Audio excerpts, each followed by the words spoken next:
નમસ્કાર ખેડૂત મિત્રો અને દર્શક મિત્રો, આપ સૌનું સ્વાગત છે ખેડૂત વેધર અપડેટમાં. આજે 18 જુલાઈ 2026ના ગુજરાતના તાજા હવામાનની માહિતી લઈને હાજર છીએ. સૌ પ્રથમ ભારતના હવામાનના નકશા પર નજર કરીએ. હાલ ચોમાસું સમગ્ર દેશમાં સક્રિય છે.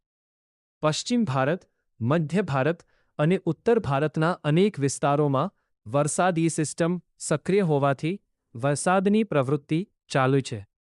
હવે ગુજરાતના હવામાન નકશા પર નજર કરીએ. રાજ્યમાં અનેક વિસ્તારોમાં વરસાદી માહોલ જોવા મળી રહ્યો છે.